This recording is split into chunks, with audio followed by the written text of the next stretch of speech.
Yan po, hello po sa inyong lahat at welcome sa aking channel at muling nagbabalik ang inyong lingkod, Pads Press TV.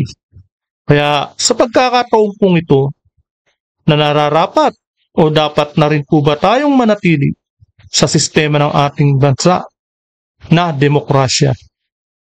Ang demokrasya po natin dito sa Pilipinas ay masyadong maluwag at lumabis pa yan. Noong 1986, nang maupo si dating Pangulong Aquino na isang dilawan, masyadong laganap ang krimen at korupsyon, nang lalo na kapag ang isang Pangulo ay korap at lalo rin kapag ang isang Pangulo ay incompetent at walang yagos. Pero ganyan na nga ang isang Pangulo ay lalo pang lumalala kapag napapaligiran ng mga sindikato. Dito sa ating bansa ay sinusuway na nga ang batas at lalong inaabuso ang kalayaan ng demokrasya. Ngayon at noon pa man ay lumala ng lumala nang mawala pa ang parusang bitay. Sa tuwing may eleksyon ay doon lang tayo at doon lang natin nararamdaman ang karapatan natin sa sistema ng demokrasya.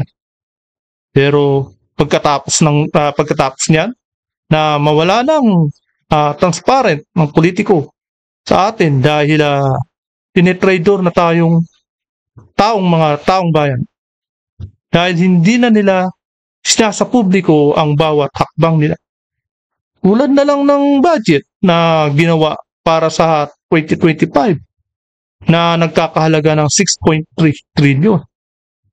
Noong dinidebate nila ito, ay closed door po sila at hindi nila isinasa publiko na maliwanag na pagsasalaula sa batas, di ba? Dapat po naka-televise pa ni sinasa publiko na gaya ng ginagawa nila sa Quadcom. May hearing. Di ba nasa social media, nasa TV, naka-live sila? Dapat ganun din. Kaya marami tayong dapat na malaman na sa sistema ng demokrasya, dahil sa palala ang kahirapan at parami ng problema ng ating bansa. Kaya sa eleksyon ay huwag na po tayong magpapabudol sa mga politiko na ang nagbibigay ng book buying. Okay lang, tanggapin natin. Sa atin naman yun, di ba? Sabi ng mga nakakarami. Dahil tax at pera po natin ang binibigay nila. Kaya dito po sa bidyong ito, pagpatuloy po natin. Pero mag-intro po muna tayo. Bago po natin ituloy ang video, ay mag-intro po muna tayo.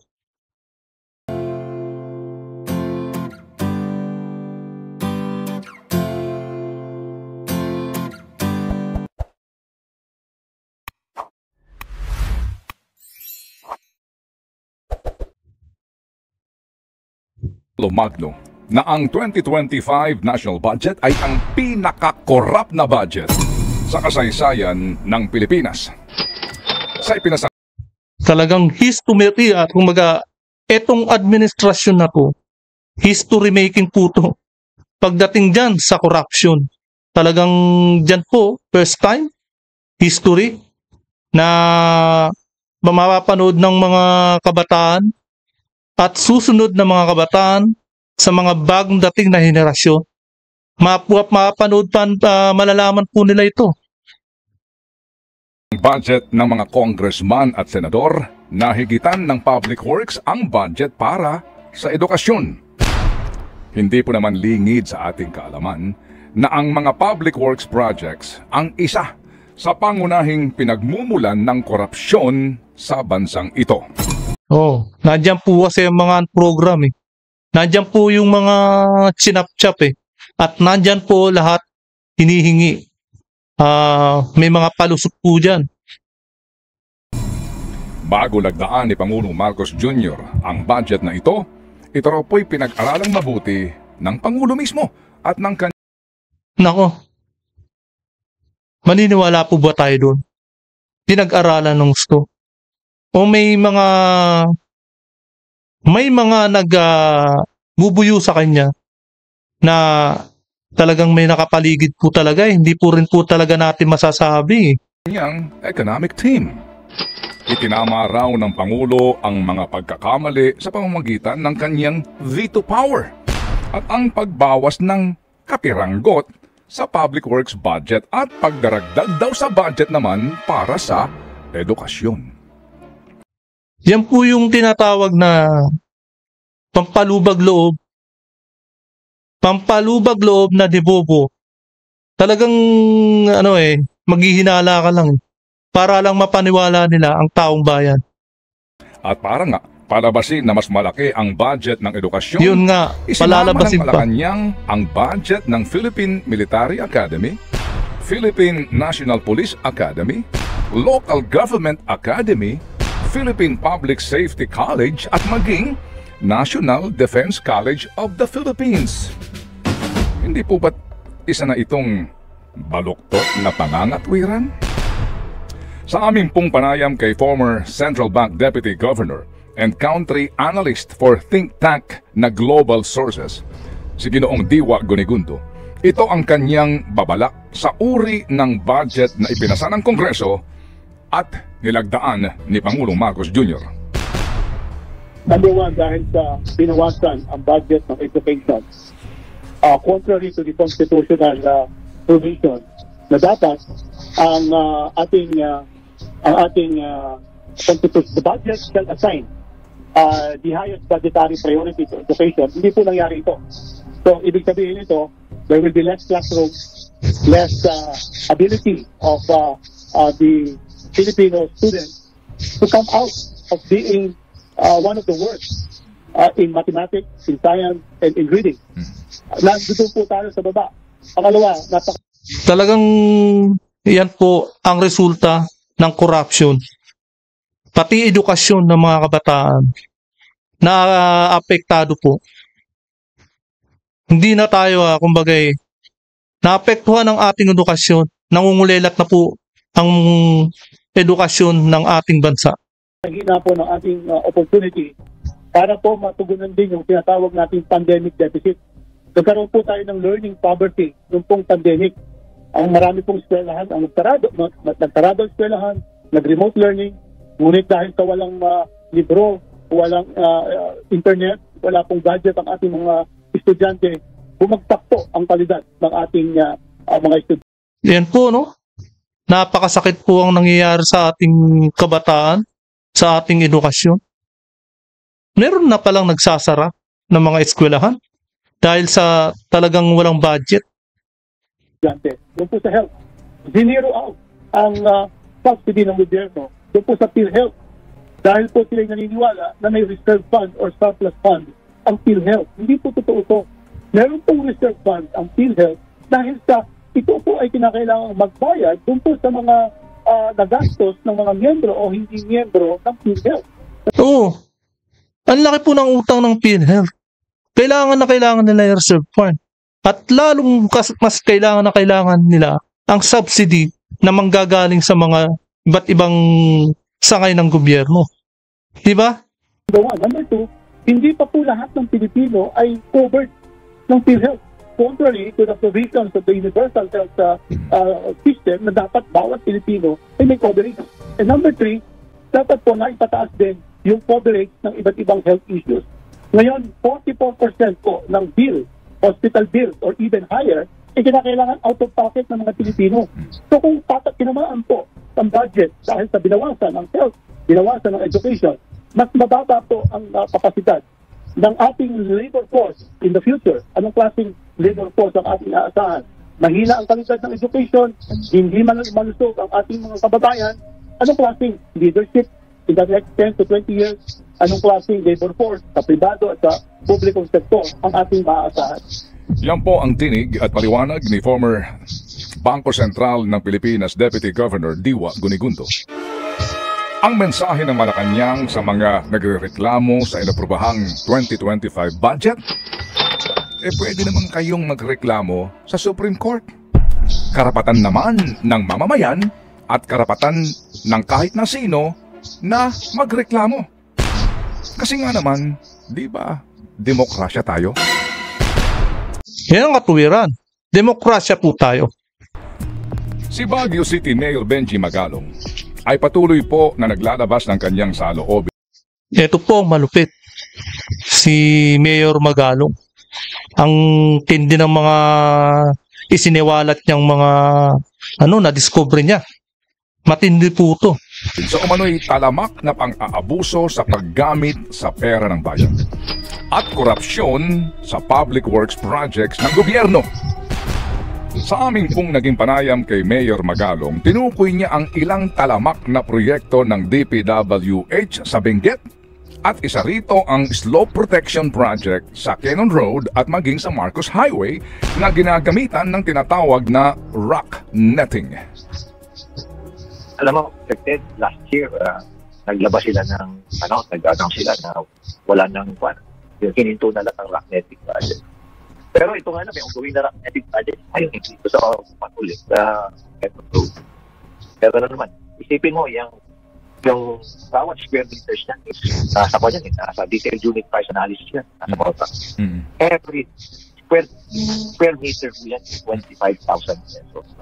When in fact, ang talagang cost po yan is kung dalawang klase po yan kasi ito po yung active at yung passive. Active po, ito yung meron ng active ay makaparang phone. Tinan nyo yung itsura, no? Halatang talaga tinipid. Parang yung mga alambre lang na ang laki-laki ng bangin eh. Tinan mo naman yung mga kawad, yung mga bakal. Ang liliit. Parang yung yung mga bato-bato na sinapinan lang ng kulambo. Puso ko. Mistad. Ang cost po niyan, mga 4,300. Pero kung rock screen lang, mga 2,000 to 300 lang. Pero isipin niyo, laki ng 25,000 pesos. So, ibig sabihin niya, sa bawat square meter, kinikita niyo, mga 15,000 pesos. Grabe ko talaga, ilang yan? Ilang thousands and thousands of square meters po ang ginawa yan. Ay sa magdagsimagsakan na nga ho yung ibang rock netting na ginawa ko ito. Pero walang nag-iimbestiga. Nakakalungkot na ho na walang nag-iimbestiga, walang nag-raise ng issue. So, ibig sabihin mo, yung bubagsak, pera ng bayan yun. Pero bayan walang nagsasalit. Nakakalungkot niya. Wala na eh. Ano pa ipang gagastos uli nila dyan? Naibulsa na yung budget. Isang lang yan eh. Isang gastusan lang yan. Tapos kapag nire-repair, wala na. Maliban po dyan sa rock netting na iyan, pinansin din po ni Mayor Magalong ang sobrang overpriced na cat's eye. Yun hubang ibinabaon sa kalsada na mistulang umiilaw sa dilim kapag tinatamaan ng headlights ng mga sasakyan. At maging ang roller barrier na ginawang pamalit sa bakal na harang sa mga kurbada at matatarik na bahagi po ng mga kalsada. Ito po yung yung style na dilawan dati na talagang may nag-post ng isang kalsada. Naglagay ng kumbagay sa gilid na wala namang kulay. Grabe po style dilawan. Yung magkano isang piraso niya? Magkano? 11,720 yung cat's eye? pesos yung bawat piraso niya. Magkano? 11,720. 11,700. Detailed unit price analysis. Nasa detailed unit price analysis po yan. 11,720. Grabe 11,750. Ilan yan? Ilang libo yung cat's eye na yan? Grabe. Isang cat's eye? Opo, isang cat's eye po yan. Ang isang piraso po niyan, actual cost po yan. Kami po na humingi po ng quotation po sa legitimate supplier din po ng DPW. Ang binigay mo sa amin is 1,800. Wow. 1,350 na yung per piece plus 200 na installation plus 246 pesos na tax. That's about 1,800. So, bawat piraso, ang markup is 9,900. Paano yung railings sa mga yung barandilya, sa mga kurbada? Tama yung sinabi niya, Sir Ted, kurbada. Bakit pumunta ko kayo rito sa Marcos Highway? Pati yung diretsong kalsada, nilagyan mo nila. Alam niyo ba kung magkano po yung ang presyo ho niyan? Sa detailed unit price analysis, it's 121,000 330 pesos per meter. Per meter? Per meter po yan. Per meter po yan. So kumontak po kami sa isang Chinese supplier at nag-research din po kami sa internet. Alam niyo ba kung magkano presyo niyan? $255 per meter. O sabihin na lang natin, para mas madali yung computation, $300 na lang. Tapos freight and tax at na. Sabihin na lang natin, Kaya nga, eto, pag naimbestigahan to, sino kaya ang contractor nito? Talagang, kapag naimbestigahan tong contractor na to, madadamay dito yung, yung merong share, kung sino yung cashier na politiko na umahawak ng pera. 8,000 pesos. So isipin nyo, per square meter 100,000. Per square meter, 100,000. Yan po ang tinig ni Baguio City Mayor Benji Magalong. Ang sagot ng mga nagtatanggol sa gobyerno sa mga sinasabi po ni Mayor Magalong. Kasi ang palibasa, sila na yung supplier, sila na yung contractor, sila pa yung politiko, sila na nagme-may-ari ng construction, kinukontrata. Labas ng ebidensya at magsampa ng demanda kasi nga naman, nasa demokrasya tayo. Demokrasya. Ito ang madalas po na pangsalag ng mga dumidepensa kapag may question sa ginagawang pagpapatakbo sa gobyerno ng Pilipinas. Talaga bang umiiral ang tunay na demokrasya sa bansa? Sinasabing may demokrasya sa Pilipinas sapagkat inihahalal natin ang mga lider ng bansa sa pamamagitan ng umano'y malayang halalan. May tatlong sangay ang gobyerno na dapat ay nagpapatupad ng tinaguriang check and balance o pagsiguro na walang umaabuso sa ehekutibo, legislatura at hudikatura. Ngayong Mayo 12, magiging malaya na naman ba ang ating halalan? O magiging malayo na naman? Yan po, nakakakaba, no?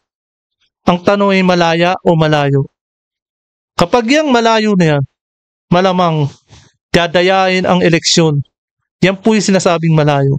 Grabe. Katotohanan ng tunay na kahulugan at kabuluhan ng demokrasya. Ang mga nakaupo sa pwesto ay patuloy sa paggamit ng bilyong-bilyong pisong pera ng bayan para sa kanilang pangsariling interes at interes ng kanilang angkan. Kaya nga, bilyong-bilyon ang ginagastos. Bilyon-bilyon din ang babawiin ng mga yan. Dahil ang gastos ng pagka-eleksyon bilyon po. Talagang napakalaki. Interes na manatili sa pwesto sapagkat ang mga dinastiya sa Pilipinas ay pataba ng pataba. At sa dami ng kanilang hawak na salapi, kaya nilang manipulahin ang mga katotohanan at magpakalat ng maling impormasyon at kasinungalingan para sa kanilang kapakinabangan. Sa nagdaang 2022 elections, 77.8% sa mga gobernador ay nabibilang sa matatabang dinastiya. Ito malaki, gobernador. 69.1% ang sa vice governor. Habang 73.1% ang sa House of Representatives. Sa Senado, 16 na senador ang nabibilang sa dinastiya. Ang iba sa kanila ay pawang matataba. At malamang ang resulta sa eleksyon sa Mayo 12 ay lalo pang magbubunga sa pagiging bundat ng mga dinastiya. So, nandiyan na yung babayaran mo yung mga bumoboto. Kung ibebenta mo ang boto mo, nandiyan na yung babayaran mo pag nangdadaya na Babayaran mo para makapandaya lang. Mga bundat talaga. At habang pataba ng pataba ang dinastiya, parami ng parami ang pamilyang Pilipinong nakakaranas ng gutom at nagsasabing sila ay mahirap. Pero may reklamo ka? Hello? May demokrasya sa Pilipinas. At inihahalal ng mga botante ang gusto nilang kandidato. may reklamo ka rin sa party list. Naayon sa pinakahuling pagsusuri ng grupong Kontradaya noong pong 2022 elections, 70% sa mga naghain ng kandidatura sa party list ay may questionabling kwalifikasyon. Sinalakay na rin ang party list system ng mga matatabang dinastiya, mga bilyonaryo, mga kontratista, at mga negosyanteng ang adhikain ay personal na interes. Yan po, marami pong gumagaya sa ganyan. Talagang tatakbo sila sa pagka-party list. Tapos ang talagang kumakandidato ay yung may-ari ng construction. At kumbagay, contractor talaga. Pero ano pa nga ba at di ba tayo'y nasa demokrasya? Inihahalal din daw sila ng mga botante.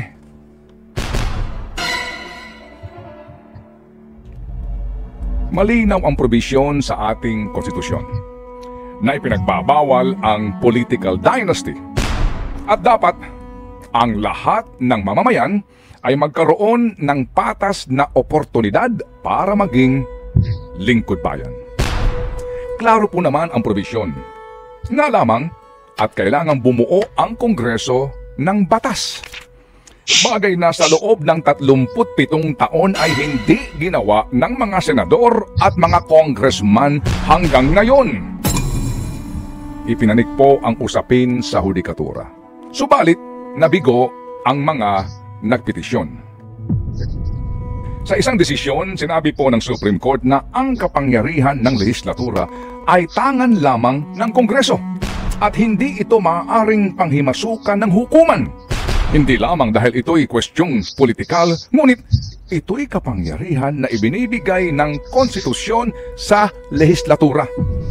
Ang pagdedesisyon kung anong batas ang kanilang gustong gawin ay karapatan lamang ng Kongreso at hindi may tuturing na pawang ministerial duty lamang.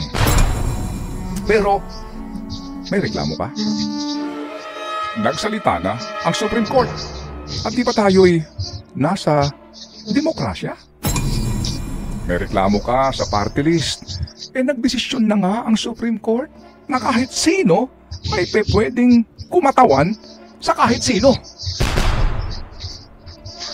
Kaya nga, demokrasya nga eh. May kumwestiyon sa Supreme Court sa ipinasang 2024 budget. Ito'y tungkol sa paggamit ng pamahalaang Marcos sa 89.9 billion pesos na pera ng PhilHealth. Inihain ito noong August 2, 2024. Pero hanggang ngayon ay wala pang desisyon ang hukuman bagkus. Matapos lamang maghain ng karagdagang petisyon ang isang dating maestrado, tsaka lamang naglabas ang Supreme Court ng kautusan na pigilan ang Tsaka po lamang naglabas ang Supreme Court ng kautusan na pigilan ang paggalaw sa natitirang 29.9 billion pesos na pera ng PhilHealth. Kailan maglalabas ng pinal na hatol ang Supreme Court? Abutin man ito ng taon o dekada, wala rin tayong magagawa dahil ito'y bahagi pa rin ng demokrasya. At sa mga nagbabalak pong pumanik ng Supreme Court para questionin po naman ang 2025 national budget, mamuhunan na po tayo ng haba ng pangunawa at pasensya sapagkat malamang na taon na naman ang bibilangin bago magdesisyon ang kataas-taasang hukuman na tinaguriang sandigan ng ating demokrasya. Ang Kongreso din ay sandigan ng demokrasya. Sila ang voice of the people. Sila ay dapat maging boses ng mamamayan.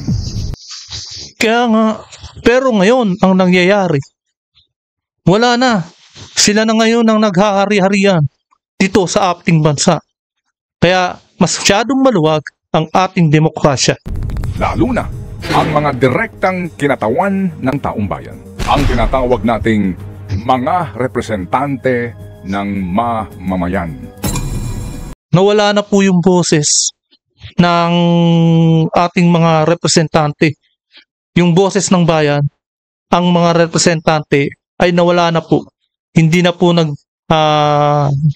po nagiging boses ng ating bayan, yang mga yan. Representante ng bawat distrito. Kasama na ang mga representante ng iba't ibang sektor, ang party list. Sa kinikwestyong 2025 budget, ang bumoto ng kontra mula sa mga representante ng mamamayan ay tatlo lamang.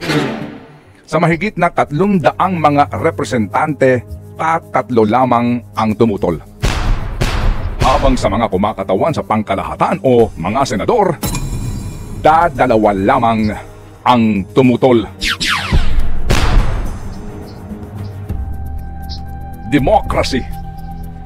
Sana dapat malaman natin kung sino yung mga pumirma sa mga nag-zero budget sa PhilHealth. Sa wikang Ingles, literally, rule by the people.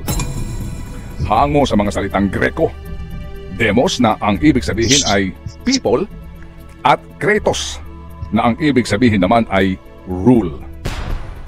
Demokrasya, isang forma ng gobyerno na ang ideolohiya ay ang mamamayan ang siyang may kapangyarihan sa pamamalakad sa pamahalaan.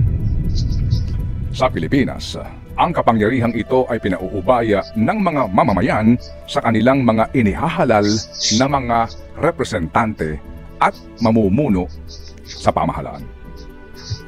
Kaya ingat-ingat po tayo.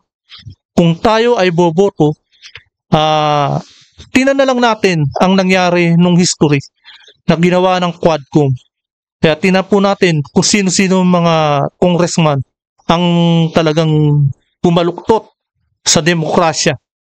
Sa nangyayari ngayon sa ating bansa, totoo bang ang boses ng mamamayan ay siyang tinig ng mga kinatawan?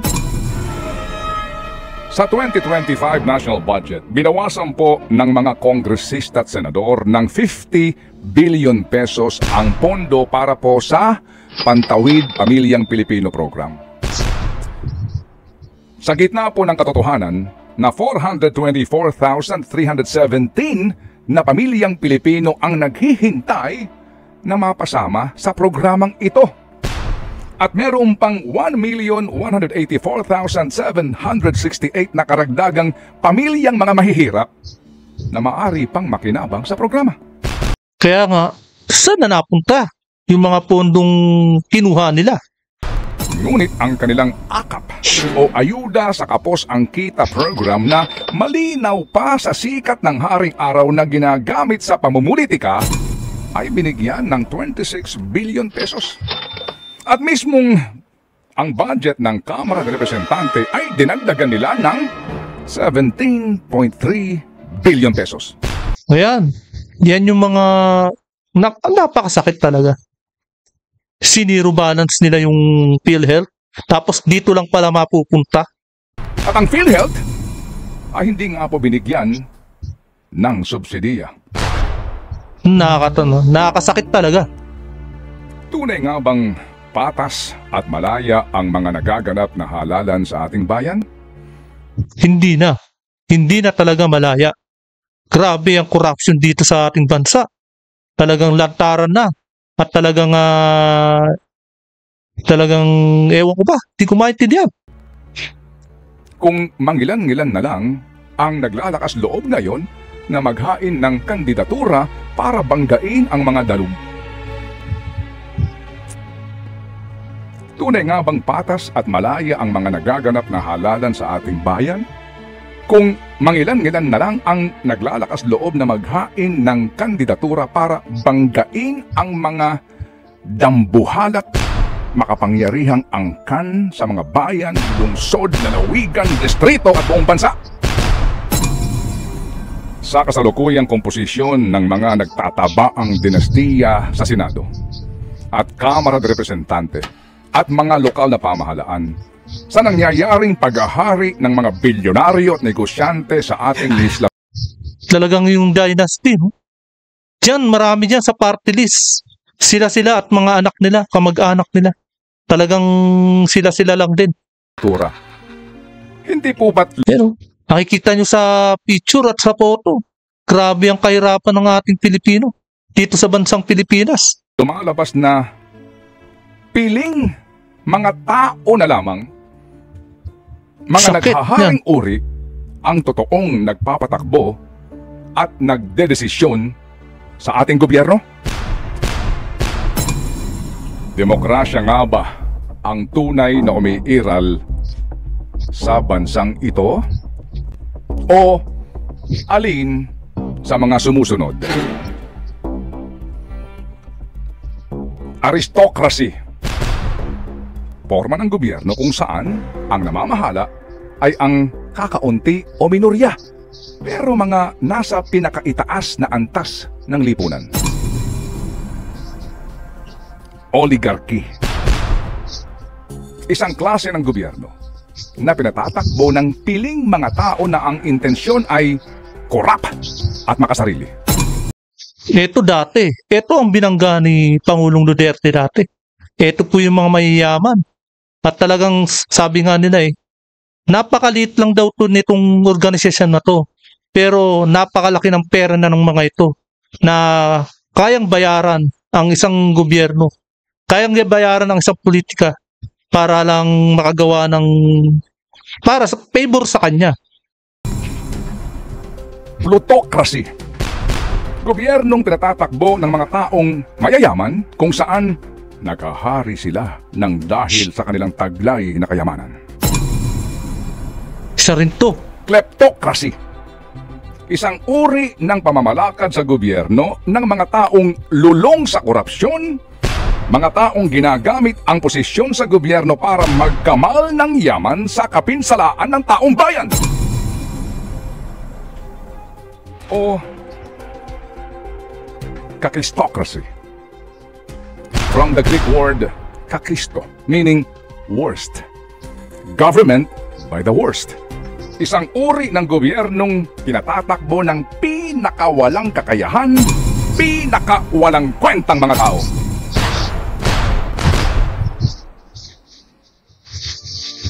Ano sa palagay niyo? Anong klase? Anong uri ng gobyerno meron tayo ngayon sa Pilipinas?